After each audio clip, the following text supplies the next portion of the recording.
Hello, good morning and welcome.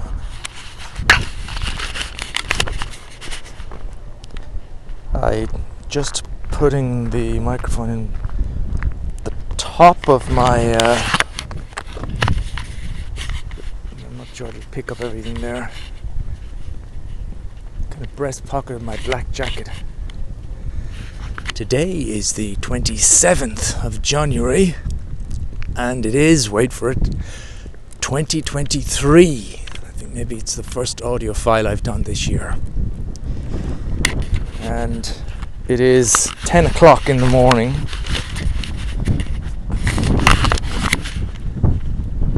That's odd, I suppose, 10 o'clock in the morning for me. But the reason is our car has been fixed for the 10th time.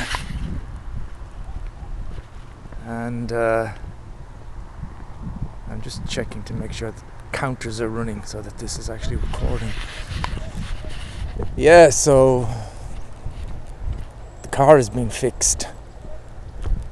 Flo is doing yoga, and rather than have her drive all the way back to collect me, I've been trying to walk. It's only Thursday and Friday I have to walk to and stuff.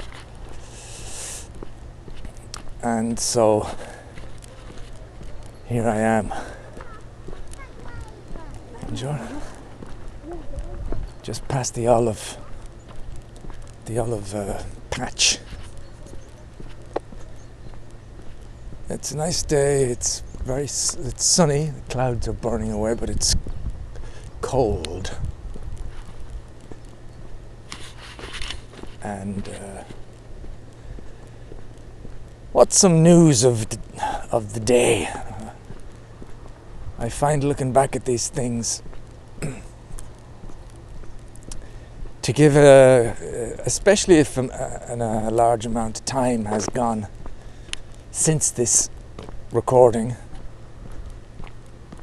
Always funny when I say stuff like that, because that's actually happened with some of the recordings on my channel. They're over 2 years old now.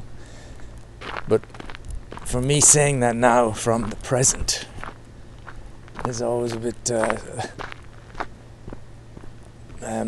but hopefully that'll be the case. And I notice when I look back, if it's been a long time, if I'm listening back, I want to know so what was going on at that time, so I can kind of in my head get an idea. And so at this moment, we've just started the new year. We're back from Marbella with Martina, my mother, and John. Flo's mother is about to start pretty heavy chemotherapy. Her dad is not doing great. And it's a depressing time for all of Flo's family.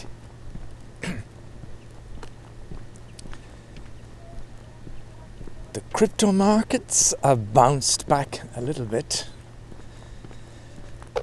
The Bitcoin is 23,000 now, and ADA has been up to 38 cents. 1,600 for Ethereum, and 303. This is all in dollar for the Binance coin. I managed to go through everything a few days ago and kind of worked out that our around 55,000 investment, if you like, is worth now around 35,000. If I could just kind of swap everything back without paying lots of fees, let's say. What else? My God, there's not a lot to say about this time.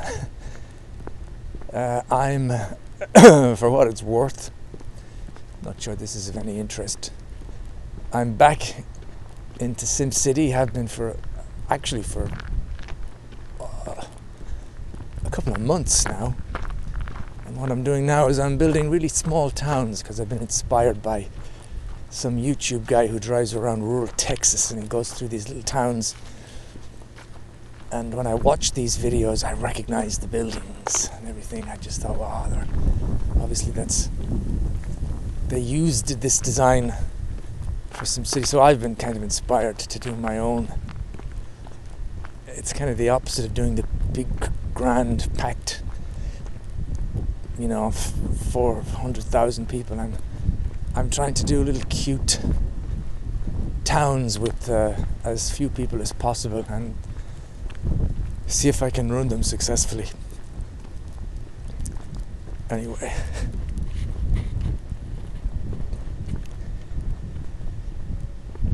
I don't think there's much.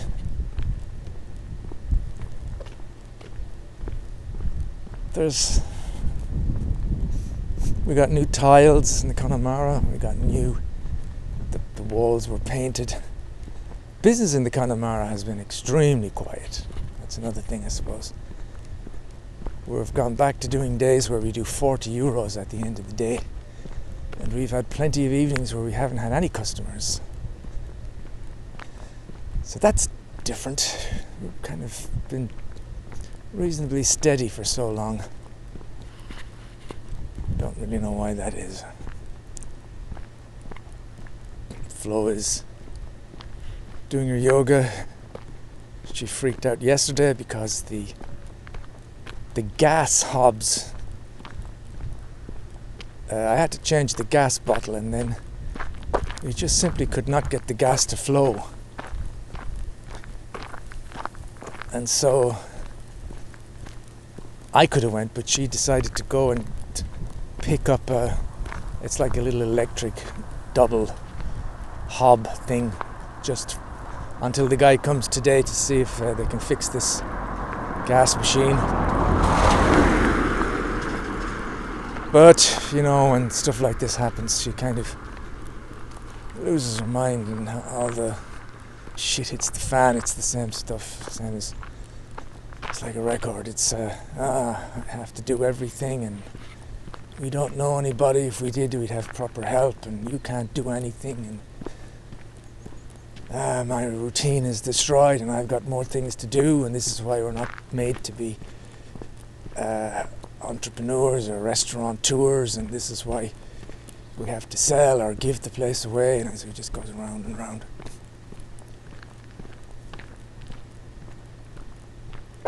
I was doing well because I was keeping my mouth shut during all of this, and then on the way back in the car she kept going on, and because I had a very peaceful walk in that morning, and I kind of said to myself to be above and beyond things, to not let things get to you, and I was experiencing it for a moment, just distancing myself from her state. And then for some reason, I don't know, I said, you need to work on yourself. And I kind of meant it in a kind of positive way, and at the time it seemed like, well, there's a certain truth in it. If she could get to this state that things like this don't drive her nuts. But then I was really sorry I said it. I thought, God, the idea was to shut your mouth and say nothing and just let it go, she'll be fine in an hour. But anyway. So this afternoon the guy's coming from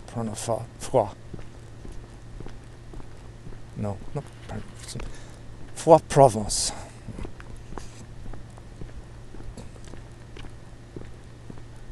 There's so little to say, really. I'm wondering why I turned this device on. Just put 2 new batteries in it as well. It's only the 4th file on this, so I haven't been doing very many.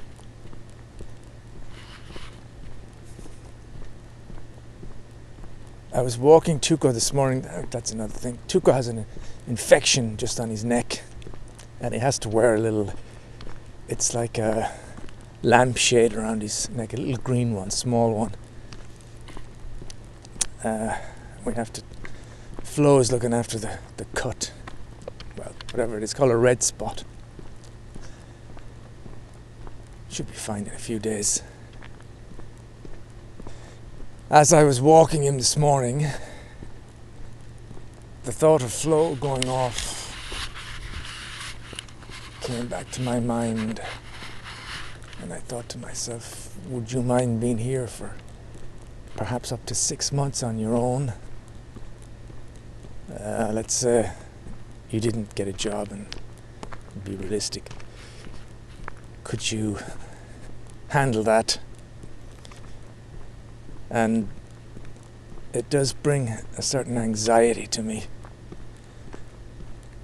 Of course, I'd be happy for Flo, but it'd be a hell of a long time to be in a very minimalistic routine. And also, there are some health things that I'm supposed to get checked, and I may have to do things on my own and go places. Manosque X, I certainly wouldn't like the idea of having to organise a taxi to go to Nice for some more checks. But anyway, I was kind of saying to myself, when I was in Nice, ironically, I didn't have those kind of worries. Because life itself and the things that happen can sometimes just distinguish problems. They just fade away, they disappear. When I was in Nice last summer, this whole subject of Flo going away wasn't really an issue anymore, because I was too worried about. I mean, I was just thinking, well, as long as I've got my health, that's that's the thing, and then it doesn't really matter as long as you're healthy and in good shape. You'll adapt. You'll be fine. You stay here. You go back to Ireland. You just get on with it.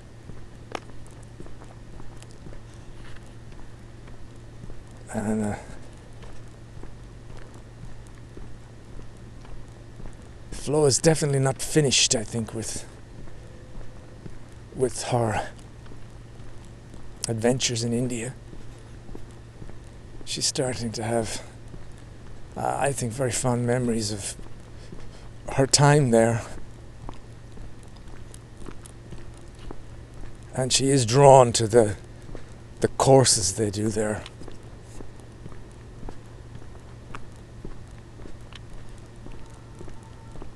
It's such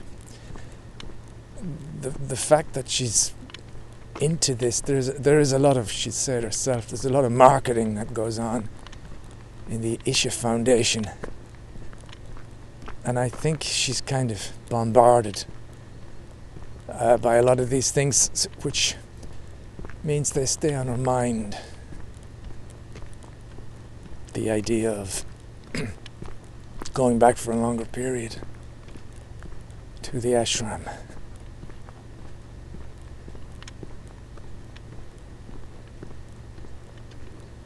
I'm not sure I'm going to keep talking all the way to the Connemara.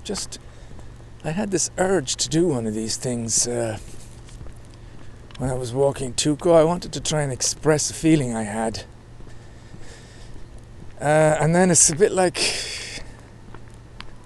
that kind of, is it a rabbit in the headlights thing? When I turned the machine on here, I just kind of lost all impetus to talk about things. My mind has gone blank. Sure, I've said that a number of times in these recordings.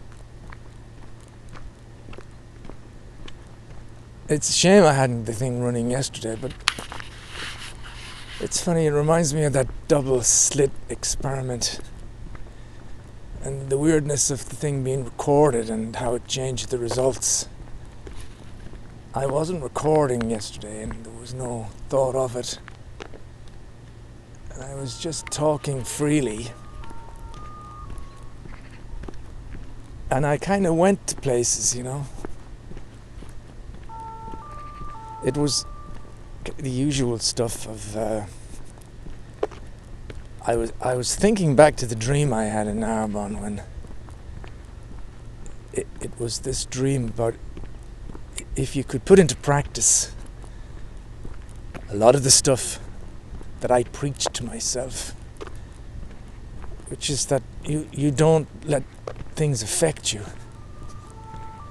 And I was talking about that, the spiritual moments during drinking, which are not, it's not the whole evening or anything, but you know, when that alcohol and that sugar level hits its peak, there's always a few moments when you really are, you're in a kind of peak position, and the problems of the Connemara and the problems with Flo's mood or whatever become, they don't touch you anymore. You're untouchable in an emotional way. Unlike normally when it's extremely contagious with me, you know. I'm sorry I said this, did that. I get wrapped up in the mood. I get anxious. I get kind of, it brings up feelings of, oh my God, what am I going to do if Flo decides, oh, I've had it, I'm leaving. And that, it comes out as anger when in actual fact a lot of it is just fear. But in a certain intoxication, oh, that goes, and it's just the most powerful feeling in the world to be fearless and to be untouchable emotionally, you know. I was talking about all these things yesterday, and that dream I had way back, where I was in a class and it was all kind of bathed in white light. And although I felt I know more than the teacher in the class and the students, I was playing along kind of beautifully. He asked a question and I knew the answer inside out, but I was pretending I didn't. Because I thought, well, he needs to express the answer, and he needs me to go, wow, that's fantastic, that is so inspiring. Because as a teacher, he needs these things, and if you just answer the thing, you're going to make him feel a little off because he thought he was about to share something important, something like this, you know. But the main thing about the dreams that I felt so fantastic, it was like, it's like what somebody said, it was not being involved in the game anymore, it was having gone beyond the game itself and really being a spectator, just watching, and emotionally not being there, not being affected by it anymore. In all its glory and in all its terribleness, you kind of put some magical fence or energy field around yourself.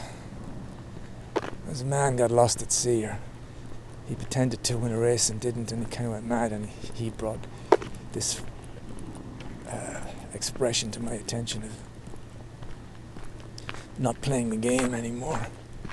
Really suits my way of kind of colouring the language. That's why it was disappointing when I couldn't put this into practice later on in the day when Flo had a bit of a meltdown. Because I thought afterward, my God, this was like a wonderful, it was like the gods themselves were handing me this little challenge on a plate and saying, remember this morning? Well, here, this is when to use that, all that stuff we talked about. And the sad thing was I even remembered, and I was trying to put it into play, and then I opened my mouth. Aw. That's the little brown doggy. Hello, little little Tuco dog. I know.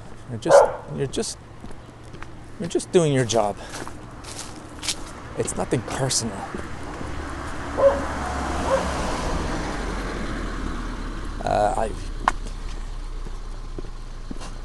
Obviously I can tell where I'm walking at the moment. I'm walking through the little housing estate.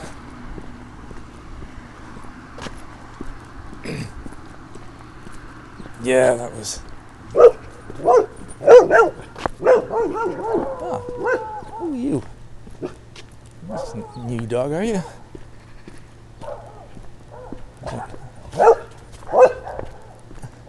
are you? Black dog. I haven't seen him before.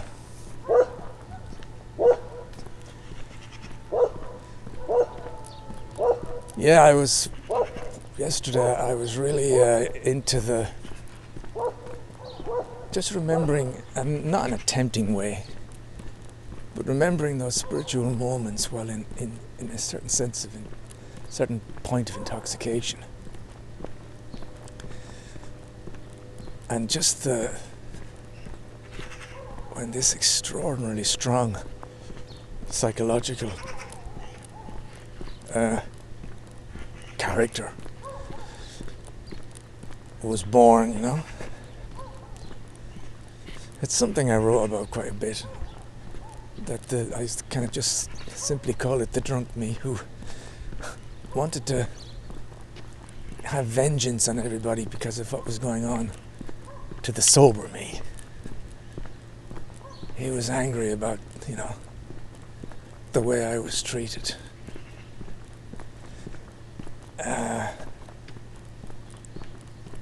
And it got me thinking as well, of course, about the fact that we really are our own worst enemies, I suppose, that well-used phrase. And it is within our own power to help ourselves immensely. Because we have to find the means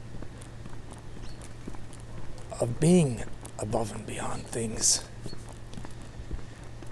I was thinking about a lot of the very grumpy men who get involved in politics, and they're right wing, let's say, and there's a certain energy and a certain addiction to that feeling of anger and self-righteousness when you get involved in discussions with people that are on different views. Let's on YouTube, let's say, you know, you do your video and you show a clip of some woman, and she's acting terrible.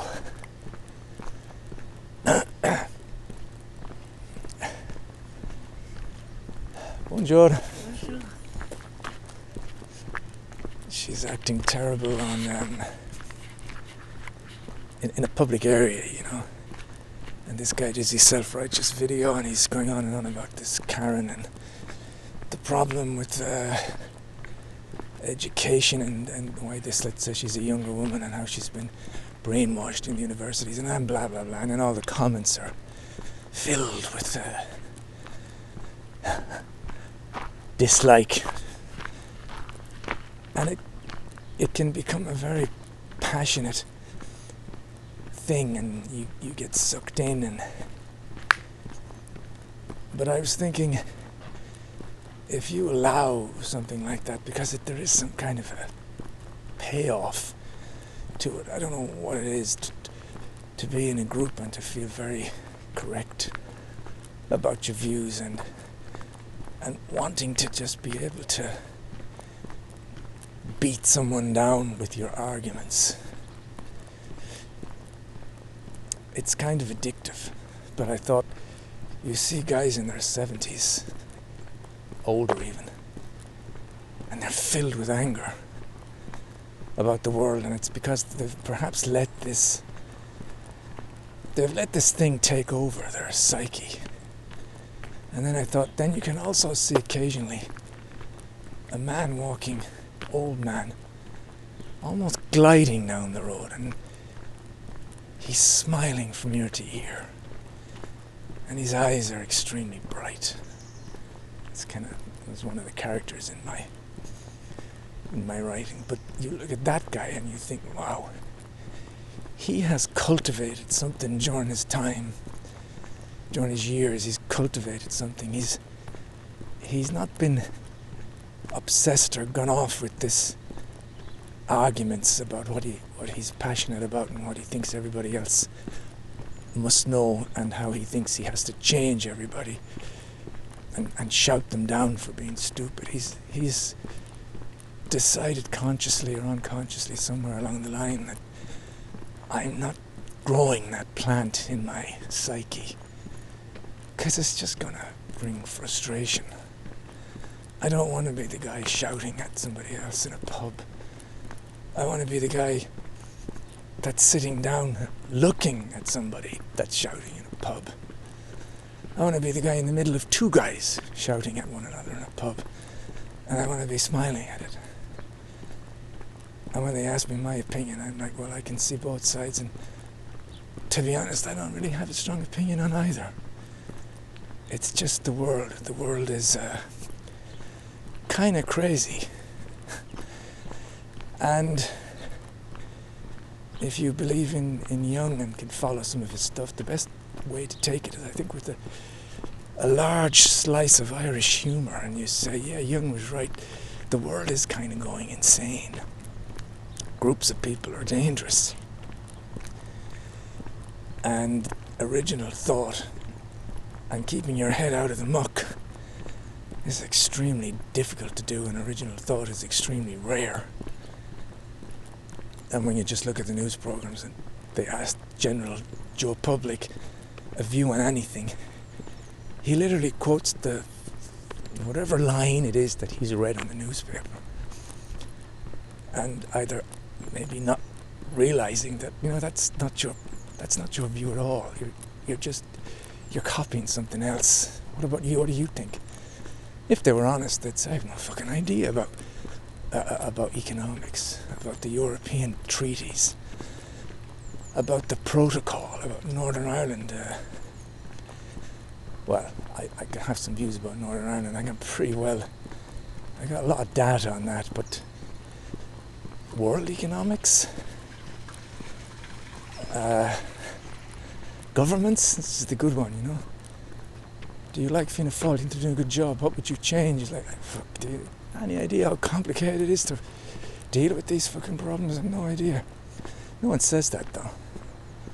They just give stupid little sound. Anyway, I'm getting off track here. I'm actually doing there what the problem is, you see. I'm getting sucked in to the self-righteous feeling of how stupid Joe Public is. And I'm somehow getting off on my superiority. It's kind of like that. So I want to go online and I want to, you know, get to some video and be able to just come up with some wonderful, witty, clever line put down. And then what I really want is for everybody else to come along and say, laughs out loud, wow, what a fantastic comment, that's brilliant, blah, blah. Because what does it boil down to? It boils down to we want to be recognized. We want to be recognized. We want to count. We want someone to say, you need to speak to that guy because he's very intelligent. He's very good to speak to. You need to get Eddie in here. He'll be able to solve this. It's that kind of thing, you know. That's what everybody wants. Is to be told that you're important, you count. But that's where the rising above it all becomes almost kind of metaphysical, if I have any notion of what that word means. I'm saying in my mind the metaphysical aspect is that you rise above, I'm not using it properly, maybe parapsychology, where you try and get to grips with the very essence of that psychological nature, where you actually try and say, I don't want to make a difference. I've found peace and I don't feel the need to have that recognition from people. You know, if you can break that core driving force, that will to power, Schopenhauer talks to, that essence of the thing, and you can really get beyond that, where it's like you genuinely don't care what people think. You genuinely put your stuff on YouTube and you really don't care. I mean, really, you're not just saying it. And you can go on about life thinking I'm happy because I'm healthy and I feel lucky to be alive and absorbing in all of the beauty around me. and a spectator, and I know that all these achievements won't ultimately make me happy. It's kind of a lot of what Jim Carrey says, bizarrely.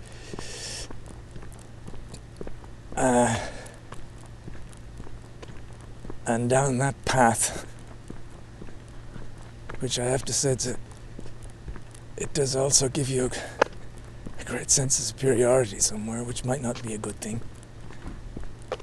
And it might, maybe, I could say you should try and get rid of that, but maybe having a great super pride and sense of your own worth is not something that should be fought against. Maybe that's something that it's not a problem, and it's not an issue to have it, and it's not a bad thing to, especially if someone's talking to you. Ah, hello, little fellas. If someone's talking to you and they really are, just wrong, then what's wrong with feeling a sense of, from where I am, I feel I'm better than that. I can't know for sure because you can't really be your own judge, but anyway, I'm going down another rabbit hole. That's my religious upbringing. Whatever you do, don't feel too proud. It's one of the 7 deadly sins.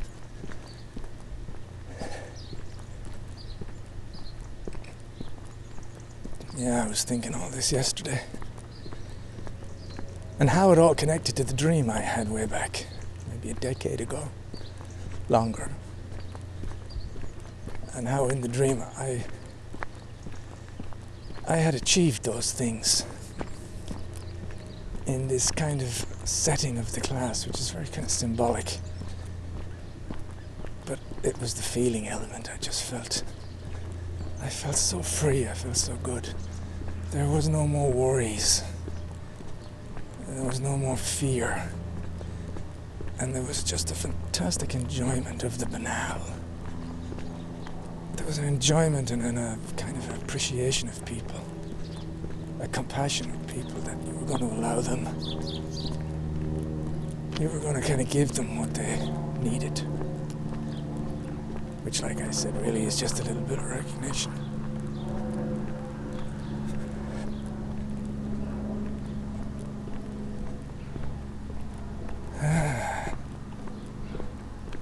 It's something I have to keep in mind,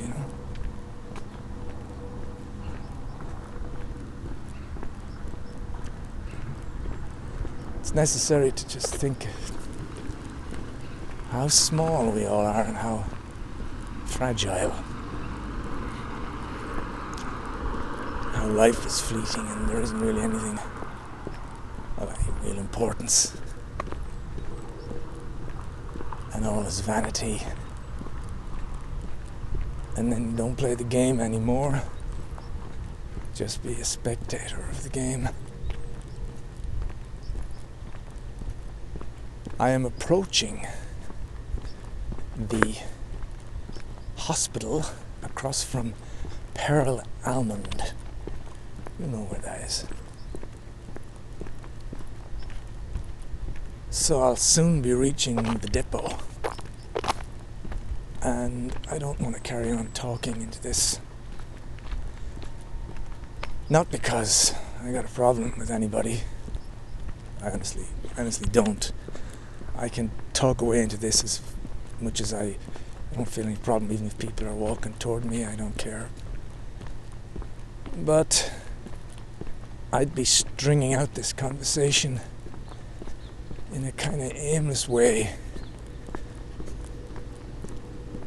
I feel the point, which I mightn't have been conscious of when I started this recording, but I now think the point of this recording was to just go through what I was kind of meditating on yesterday morning at this time. Because it was a powerful kind of meditation. And although it's not exactly a cure for the fear and insecurity, it is certainly a way of being that can, I believe, will be a help for me. Basically, not to be so interested in YouTube stuff, not to be opinionated, to listen to what Flo says, but to learn to shut up. And even if I feel I've got, unless I really feel it's important to say something, because I feel it'd be a neglect if I didn't say something. If Flo is going to give all her money to some charity side of Isha, I think I'd have a word to say. Anyhow,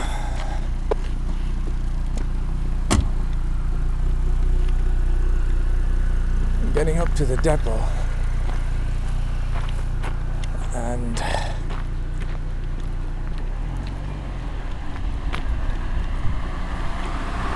I think I'll say goodbye for this one. My fourth file here. 36 minutes, that's a decent length of rambling. I'll say good luck to you, Eddie, in the future. In bed, headphones, walking. What are you looking at now? What are you looking at now? How are you doing now? Did that damn crypto ever take off? What's the story with Flo? How am I? How are we? Adios.